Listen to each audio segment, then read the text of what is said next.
زین العابدین مفسر کربلا مبلغ کربلا وہ فرما رہے ہیں کہ دیکھو اللہ کے نزدیک سب سے بہترین قطرے کون سے ہیں؟ فرمایا ایک قطرہ وہ خون کا قطرہ ہے جو شہید اللہ کی راہ میں جب وہ قربانی پیش کر رہا ہوتا ہے تو جو اس کا پہلا قطرہ جب زمین کے اوپر آتا ہے تو یہ قطرہ اتنا پسند ہے اللہ کو کہ اللہ اس کے سارے گناہ بخش دیتا ہے۔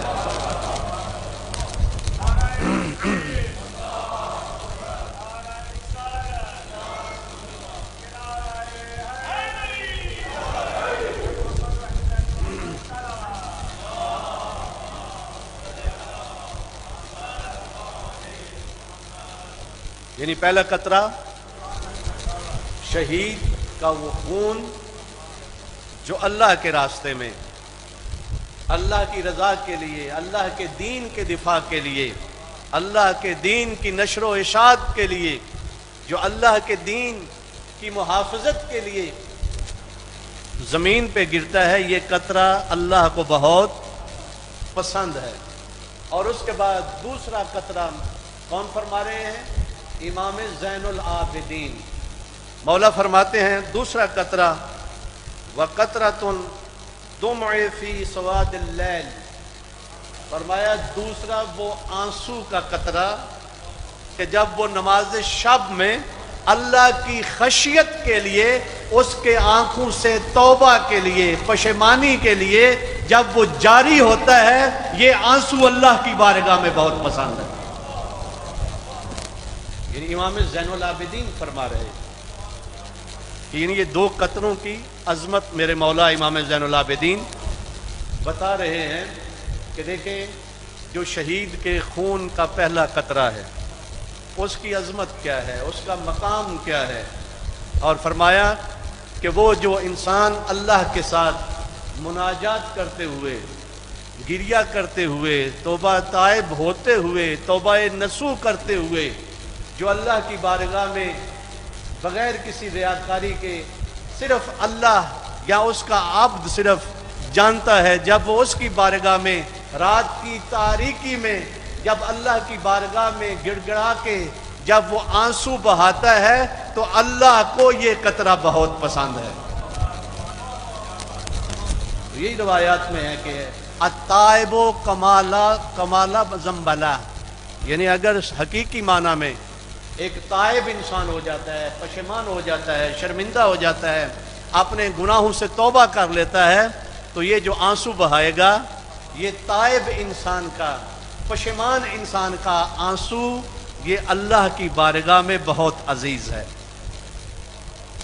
اور پھر میرے مولا نے دیکھیں یہ وہ معارف اہل بیت ہیں، یہ وہ تعلیمات اہل بیت ہیں کہ اگر معاشرے میں شہداء کی تربیت ہو جائے، اگر معاشرے میں شب زندہ دار لوگوں کی تربیت ہو جائے تو معاشرے میں فساد نہیں ہوگا۔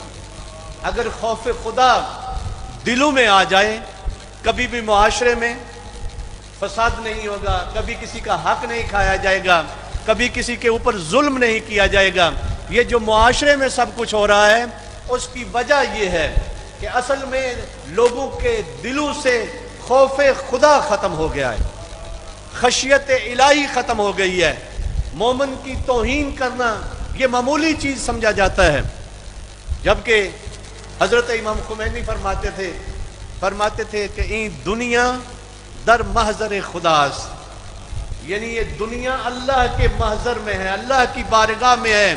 اگر ایک انسان کا یہ تصور ہو کہ میں اللہ کی بارگاہ میں کھڑا ہوں، میرے سارے کے سارے اعمال اللہ تعالیٰ کی ذات دیکھ رہی ہے، تو فرمایا کہ معصیت نہ کنید، اگر اللہ کی بارگاہ میں اپنے آپ کو پاتے ہو تو پھر کبھی بھی تم معصیت نہیں کرو گے۔ یہ سی سی ٹی کیمرے یہ لگے ہوئے ہیں، وہاں پہ دیکھیں جہاں کیمرہ ہوتا ہے ہر آدمی کیا کرتا ہے کہ اس سے بچ کے اس کے سامنے کبھی گڑبڑ نہیں کرتا، کہتا ہے کہ بھئی یہ کیمرے میں آ جاؤں گا یہ مشکل بن جائے گی۔ دیکھیں اللہ کو آپ نے سی سی ٹی کیمرے سے بھی کم اہمیت دی کہ ہوا اقرب من حبل الورید، اللہ کیا ہے؟ جو شارگ حیات سے بھی زیادہ قریب ہے۔ اللہ وہ بھی جانتا ہے کہ جو تمہارے سینوں کے اندر ہے۔ تو اس لیے یہ مناجات، شب زندہ داری، خوف خدا، دیکھیے بعض بزرگان نے یہ فرمایا ہے کہ انسان معصیت خدا اس وقت کرتا ہے جب یہ مشرک ہوتا ہے، لیکن اگر یہ موحد ہو، اگر توحید کے اوپر، اللہ کی وحدانیت کے اوپر اس کو اگر یقین ہو تو کبھی بھی گناہ نہیں کرے گا۔ یعنی کب رشوت لیتا ہے؟ جب یہ دیکھتا ہے کہ اللہ مجھے نہیں دیکھ رہا۔ کب اخلاقی فساد کا مرتکب ہوتا ہے؟ کہ جب یہ خیال کرتا ہے کہ مجھے کوئی نہیں دیکھ رہا۔ تو دیکھیں یہ اتنی جو عظمت بیان کی گئی ہے کہ جو اللہ کی خشیت سے انسان کے آنسو کا قطرہ گرے تو یہ اللہ کو بہت عزیز ہے۔ اس لیے اس کا فلسفہ، اس کا ہدف اور مقصد یہ ہے کہ جب یہ انسان اللہ سے ڈرے گا تو پھر دنیا والوں سے نہیں ڈرے گا۔ یعنی جب اس میں خشیت آ جائے گی، جب اس میں خوف خدا آ جائے گا تو کبھی بھی دنیا والوں سے نہیں ڈرے گا۔ یہی وجہ ہے کہ ہم دیکھتے ہیں ہمارے ائمہ علیہ السلام کی زندگی ہے کہ وہ کبھی بھی کسی طاغوت سے نہیں ڈرتے تھے، کبھی بھی کسی ظالم سے نہیں ڈرتے تھے، کبھی بھی کسی غاصب سے نہیں ڈرتے تھے، بلکہ دیکھیے ایک صحابی ہے، وہ امیر شام کے دربار میں گیا تو اس نے امیر شام نے کہا کہ بتاؤ علی کے ساتھ تم رہے تو بتاؤ علی کے فضائل کیا تھے، علی کی خصوصیتیں کیا تھی؟ تو وہاں پہ اس صحابی نے کہا کہ امیر شام چھوڑو ان چیزوں کو۔ جب اس نے اصرار کیا تو کہا سننا چاہتے ہو امیر شام؟ میں بتاتا ہوں آپ کو کہ علی کی عظمت کیا تھی، علی کا مقام کیا تھا۔ فرمایا کہ علی وہ تھے کہ اگر علی کے سامنے اگر کوئی یتیم آتا تو علی جیسا ناتوانا اور ضعیف انسان کوئی نہیں ہوتا تھا۔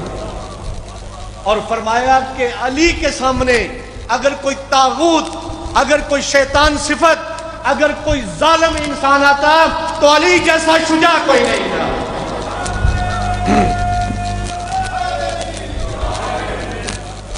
تو اس لیے علی کی عظمت یہ ہے، علی کا مقام یہ ہے۔ یہ نہیں ہے کہ کمزور آدمی دیکھو چڑھائی کر دو، اگر جو ہے وہ بڑا چودھری ملک صاحب دیکھو تو کہو السلام علیکم ملک صاحب۔ یہ معیارات دین نہیں ہے۔ معیارات دین یہ ہے کہ طاغوت دیکھو، سرکش دیکھو، ظالم دیکھو، ابو جہل جیسا بدکار دیکھو تو وہاں پہ علی کا کردار یہ ہے کہ وہاں پہ اس ظالم کو زمین پہ پٹک دو۔ حسینیت یہ سکھاتی ہے، امام علی کی تعلیمات یہ ہیں کہ جہاں پہ یتیم دیکھو، جہاں پہ مسکین دیکھو، جہاں پہ ایک فقیر انسان کو دیکھو اسے گلے لگاؤ، لیکن جہاں پہ دین کا دشمن دیکھو، جہاں پہ مومنین کو اذیت پہنچانے والا دیکھو، جہاں پہ معاشرے میں فساد پھیلانے والا دیکھو تو علی وہ ہے کہ ایسے منکرین کے سامنے ببر شیر بن کے کھڑے ہو جاتے تھے۔ اس لیے اقدار بدل گئی ہیں، ویلیوز بدل گئی ہیں۔ ہم یہاں پہ وہ آدمی کہ جو بد اخلاق ہے، جو بد تہذیب ہے، جو پنجابی جانے جڑا منہ پھاٹے، ہم جو اس کے سامنے بیگی ہوئی بلی بن جاتے ہیں، اور جو بیچارہ مسکین ہو، جو شریف انسان ہو، اس کے سامنے ہم بہت بڑے شجاع بن جاتے ہیں۔ تو اس لیے اس صحابی نے کہا کہ امیر شام تمہیں بتاؤں عظمت کیا ہے اس عظیم مجاہد فی سبیل اللہ کی۔ کہا کہ جب یتیم انسان دیکھتے تھے، جب مسکین انسان دیکھتے تھے، جب دیکھتے تھے کہ بہت ہی مالی لحاظ سے ناتوانا ہے تو علی ابن ابی طالب اس کے سامنے سب سے زیادہ ناتوانا اور کمزور نظر آتے تھے۔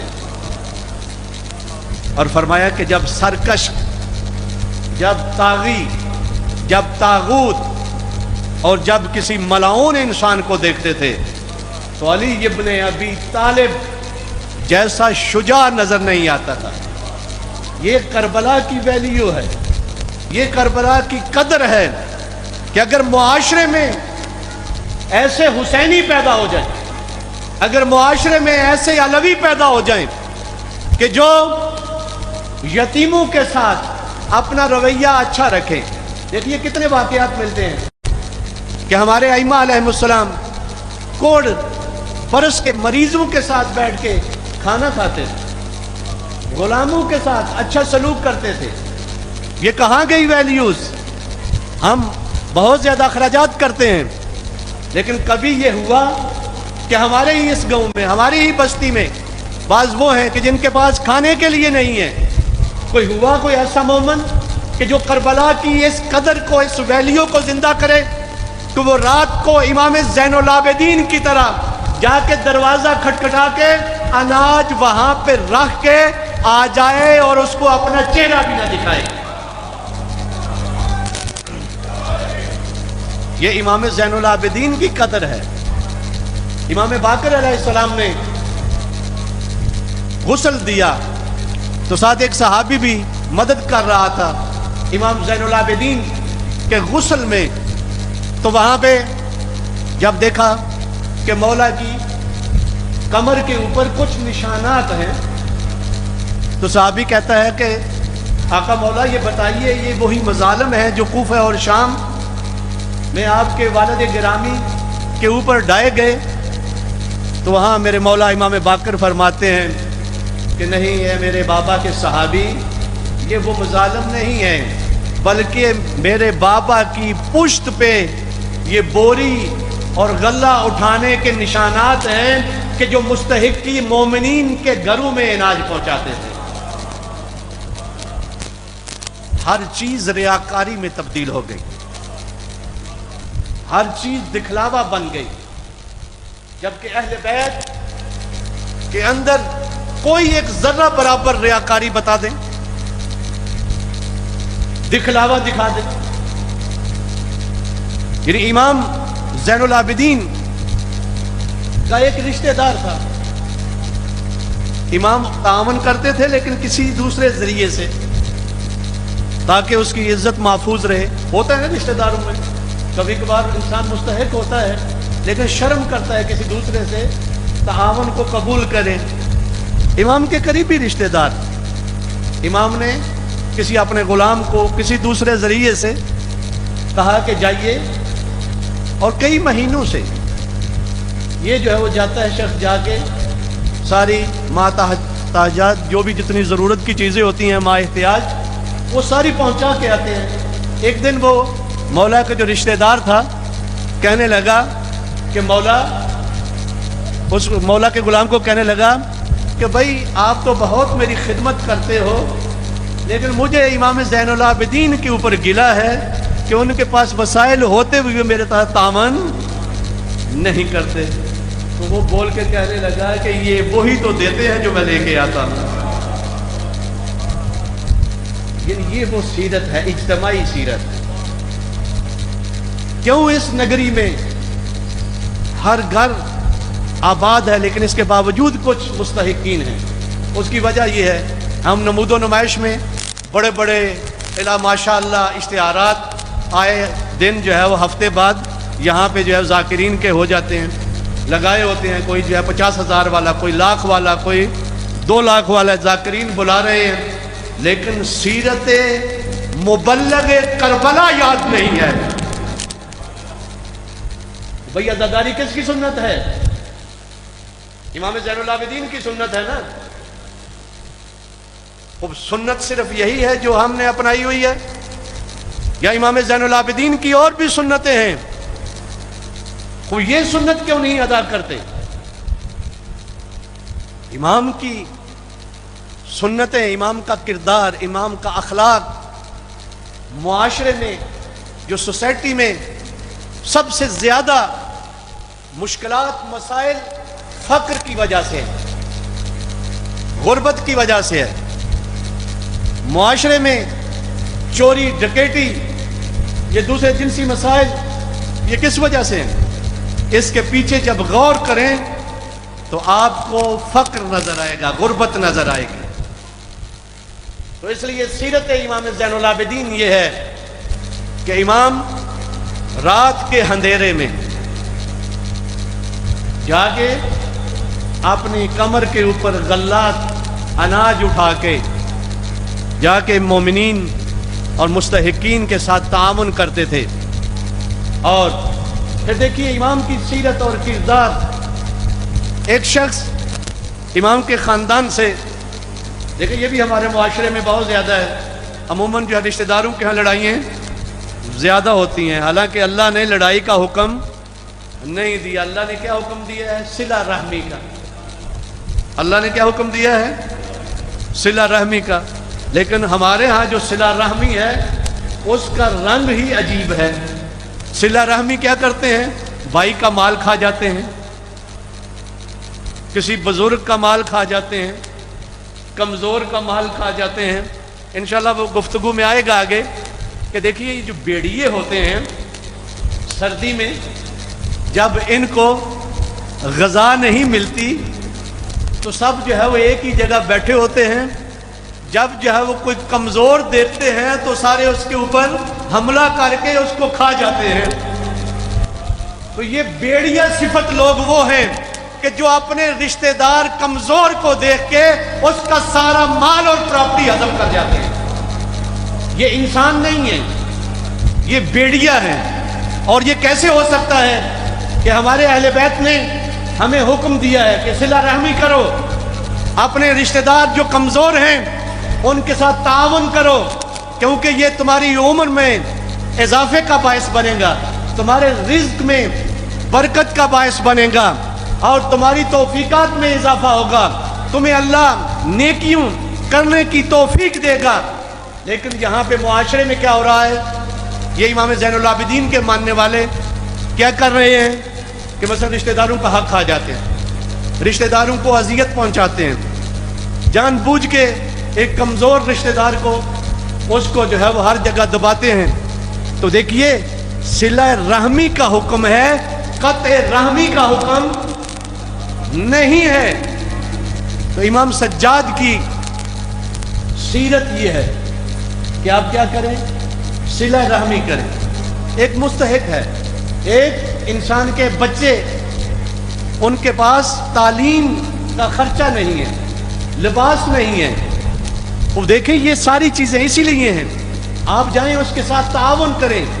ایک مجھے بہت پیارا واقعہ ایک ہمارے دوست نے لاہور میں سنایا کہ واقعی اس دنیا میں ایسے ایسے عظیم لوگ بھی ہیں کہ جو امام زین العابدین کی سیرت کے اوپر عمل کرنے والے ہیں۔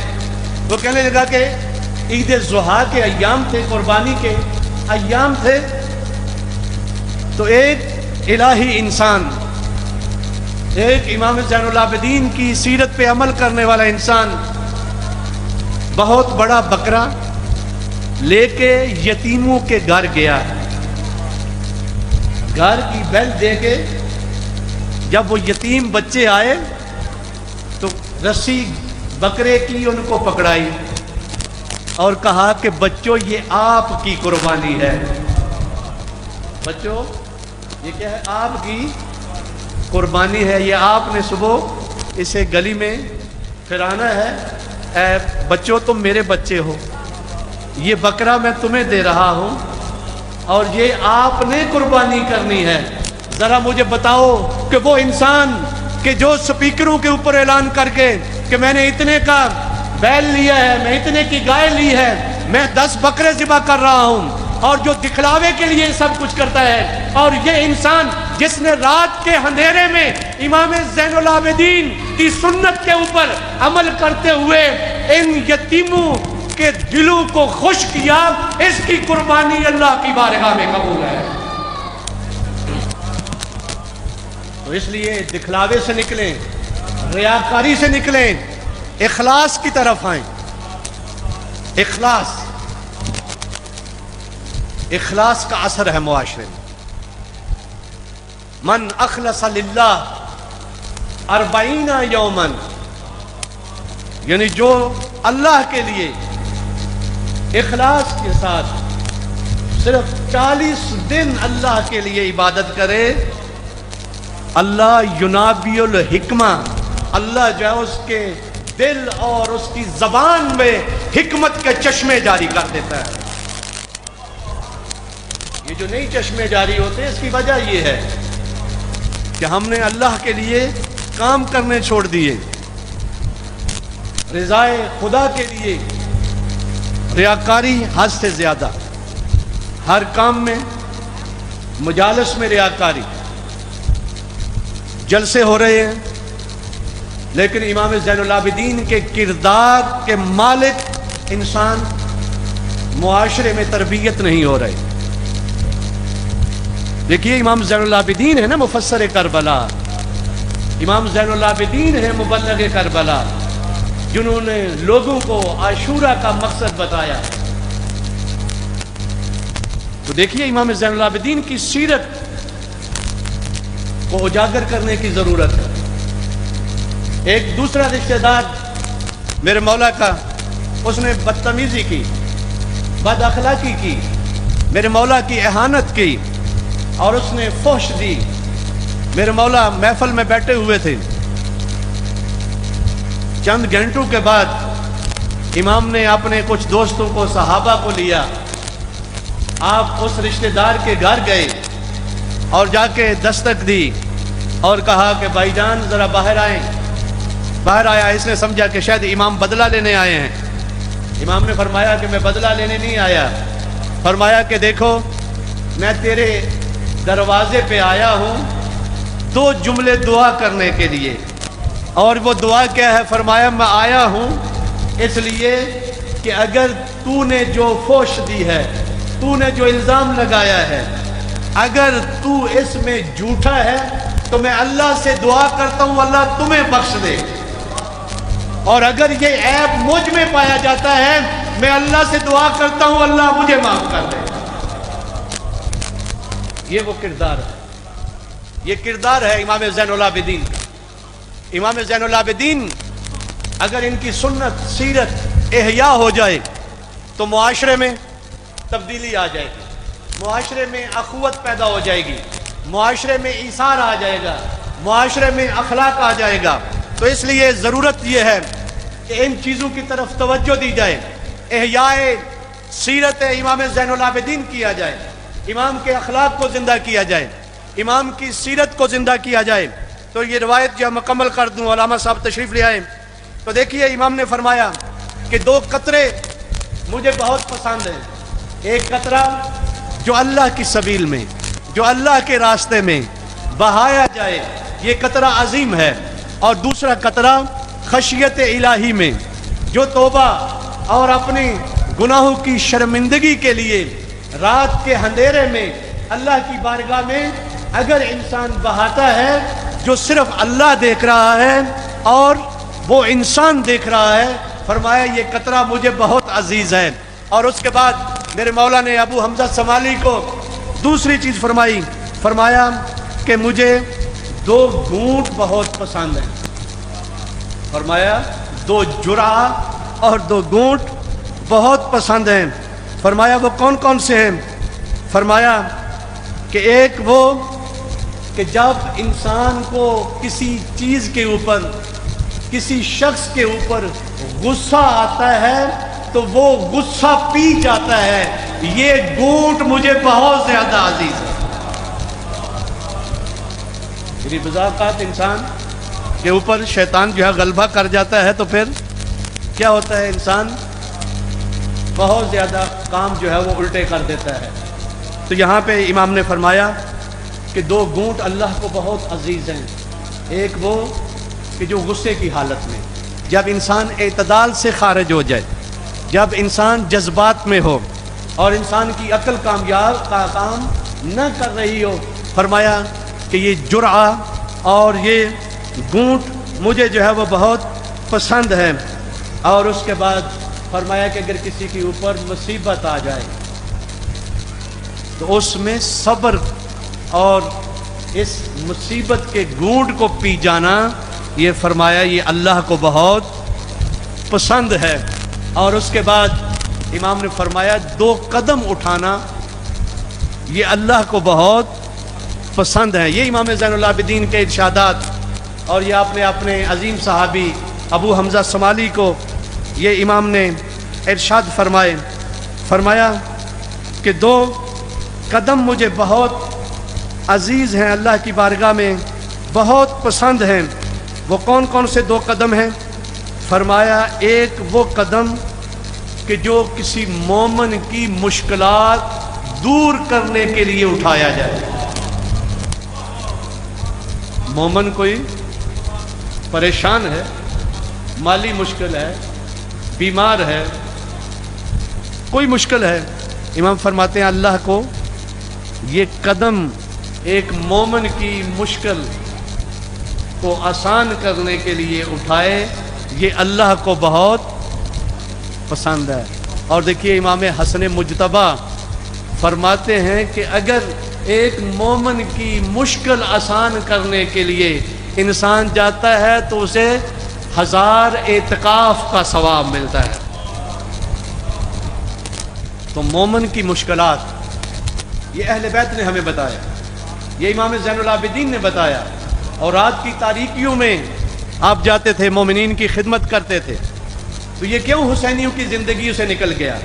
امام زین العابدین کا پورا سال گریہ کرنے والے یہ اخلاق زین العابدین سے کیوں بے بہرا ہو گئے کہ معاشرے میں فقیر ہیں، معاشرے میں یتیم ہیں، معاشرے میں بعض ایسی بچیاں بیٹھی ہوئی ہیں کہ جن کے نکاح کے لیے انتظام بندوبست نہیں ہے، اور مومنین اپنے جلسوں کے لیے خرچے کرتے ہیں لیکن غریب مومن کے ساتھ تعاون نہیں کرتے.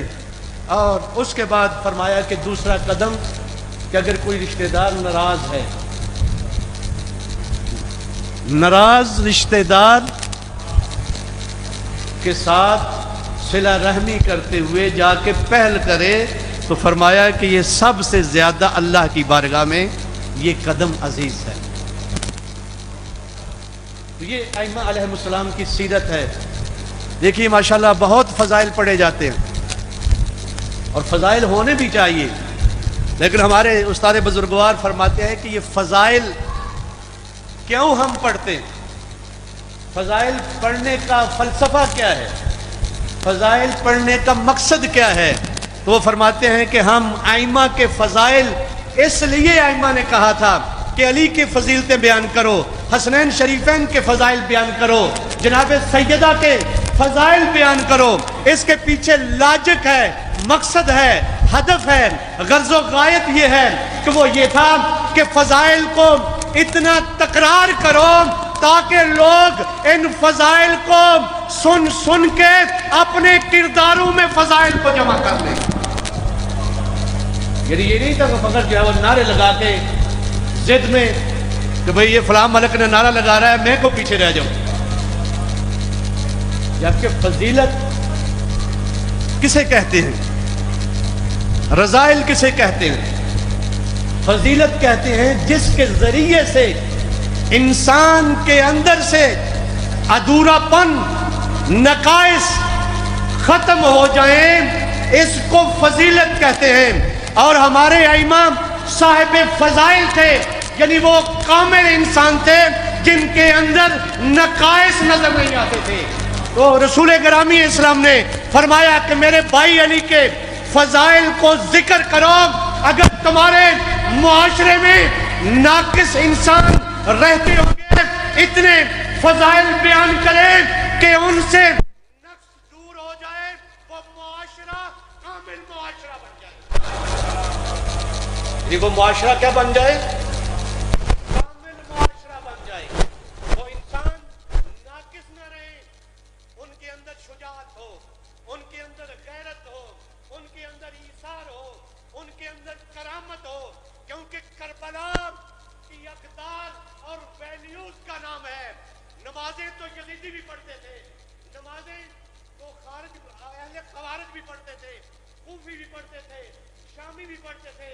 امام حسین صرف نمازوں کے لیے نہیں گئے، امام حسین اقدار عاشورہ، اقدار اسلامی کو زندہ کر کے بشریت کو صاحب کمال بنا.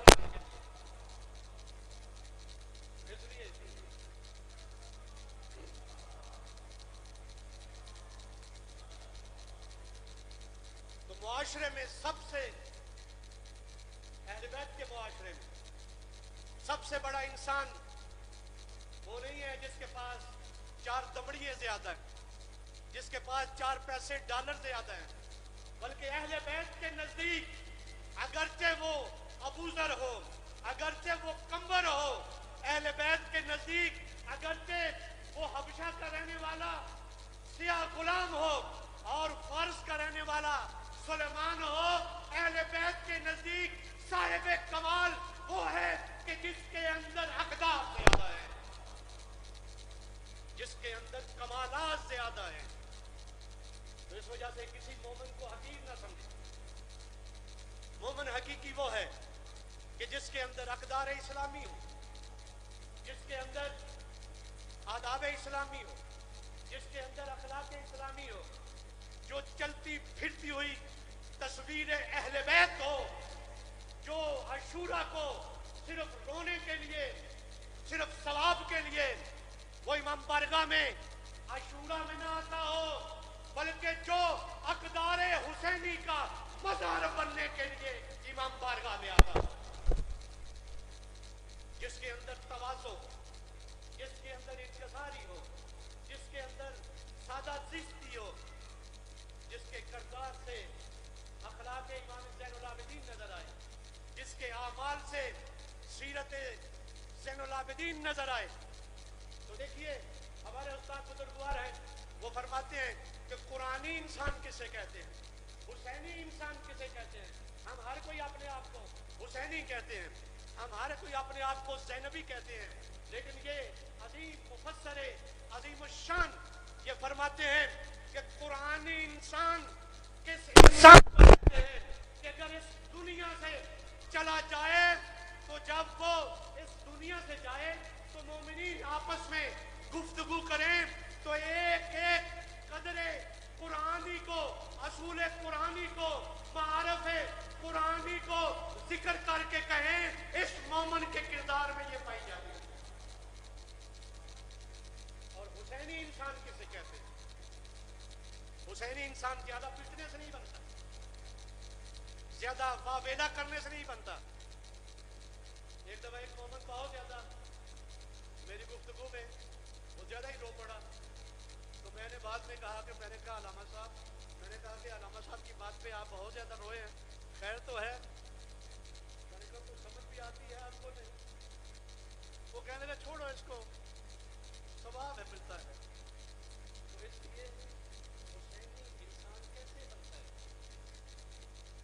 آیا نارو سے بنتا ہے؟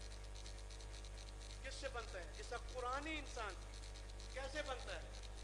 کہ جب آیات کی تلاوت کی جائے، معاشرے والے کہیں کہ یہ آیت کا مصداق یہ دنیا سے جانے والا تھا۔ اور حسینی انسان کسے کہتے ہیں؟ زین العابدین کا ماننے والا انسان کسے کہتے ہیں؟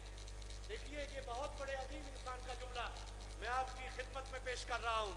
وہ فرماتے ہیں کہ حسینی علوی انسان صرف زیادہ نعرے لگانے والے، شعار بلند کرنے والے کو نہیں کہتے، بلکہ علوی انسان ایسے مجاہد کو کہتے ہیں کہ جس کے کردار میں تقویٰ اور شجاعت اور کرامت علی ابن ابی طالب والی پائی جائے۔ اس لیے حوصلہ افزائی کریں، لیکن پیغام لے کے جائیں، کربلا والوں کا پیغام۔ تبدیلی کیسے معاشرے میں آتی؟ قرآن مجید کو خالی پڑھ لینے سے تبدیلی نہیں آتی، ثواب کی نیت سے پورے قرآن پڑھتے جائیں۔ قرآن منشور ہے، ہدایت کا منشور ہے، ایک ایک آیا انسان کی الہی زندگی بسر کرنے کے لیے۔ اور دیکھیے یہ مجسم قرآن ہے۔ حسین ابن علی نے کربلا میں جنگ، سب سے دنیا کی مختصر ترین جنگ اور سب سے عظیم مقاصد کی جنگ، جس میں مولا نے قرآن کو مجسم کیا اور شام کے آزاد میں یہ دنیا والوں کو بتایا کہ دیکھو ہم اہل بیت اگر سے ہمارا بدل تو کربلا میں ہے لیکن قرآن ہم سے جدا نہیں، ہم قرآن سے جدا نہیں۔ ایک اللہ کہ جو نے اپنی نگاہ سے قرآن کو زندہ کیا، صبح اور شام کے میدانوں میں ہمارے ائمہ نے قرآن کی تلاوت کر کے بتایا ہر بات سے قرآن ہے۔ اور جناب سیدنا نے یہ فرمایا تھا کہ لا تمحو ذکرنا، ہم وارث قرآن ہیں، ہم وارث وحی ہیں۔ اور دیکھیے صاحب کے لیے تو زیادہ جملے پڑھنے کی ضرورت نہیں۔ حضرت آیت اللہ شیرازی ان کے سامنے جناب سیدہ زینب سلام اللہ علیہ کا مصحف پڑھا گیا، اور جو روزہ خان تھا صرف اس نے یہی کہا کہ ثانی زہرا جب کوفے اور شام کے بازار اور دربار میں گئی، یہاں پہ یہ حضرت آیت اللہ کہتے ہیں کہ اے مرثیہ خان خاموش ہو جاؤ، یہی مصیبت کے لیے کافی ہے۔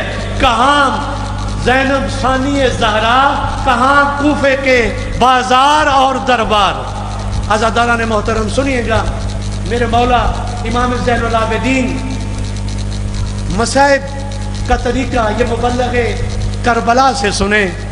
ایک دن ایک مسافر مدینے میں آیا ہے تو میرے مولا اس کے پاس جاتے ہیں، احوال پرسی کرتے ہیں، فرماتے ہیں کہ بتاؤ اے میرے بھائی مسافر، تو باہر سے آیا ہے، بتا ذرا کہ اگر تمہیں اس مدینہ رسول میں تمہیں موت آ جائے تو تمہیں یہ مدینے والے تجہیز و تکفین کریں گے، تمہیں غسل دیں گے، تمہیں کفن پہنائیں گے، تمہیں تمہارا جنازہ پڑھیں گے؟